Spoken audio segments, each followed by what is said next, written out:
10th Tamil ரிவிஷனில் இன்றைக்கி பார்க்க போகிற டாபிக் யாருன்னு பார்த்தோம்னா பாவலரேறு பெருஞ்சித்திரனார். அவர் பார்த்தீங்கன்னா 10th 2 பாடல்கள் கனிச்சாறு அந்த பகுதியிலேருந்து கொடுத்துருக்காங்க.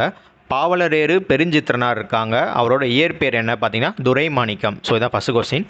பாவலரேறு பெருஞ்சித்திரனார் இருக்காங்க. அவரோட இயற்பெயர் துரைமாணிக்கம். அவர் பார்த்தீங்கன்னா 2 இதழ்களில் மூலமாக தமிழ் உணர்வை பரப்பியிருக்காங்க. ஒன்று தென்மொழி, அப்புறம் தமிழ் சிட்டு. இயற்பெயர் துரைமாணிக்கம். இதழ்கள் தென்மொழி, தமிழ் சிட்டு.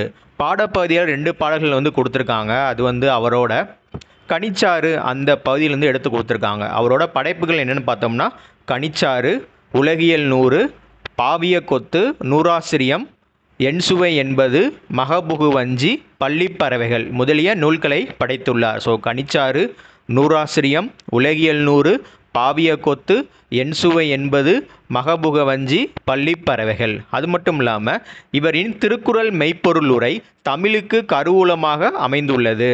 ஸோ திருக்குறள் மெய்ப்பொருள் உரை பார்த்தீங்கன்னா தமிழுக்கு கருவூலமாய் அமைந்துள்ளது. இந்த கொஸ்டின் கேட்கலாம். ஸோ தமிழுக்கு கருவூலமாய் அமைந்துள்ளது என்னன்னு பார்த்தீங்கன்னா பாவலரேறு பெருஞ்சித்திரனாரோட திருக்குறள் மெய்ப்பொருள் உரை.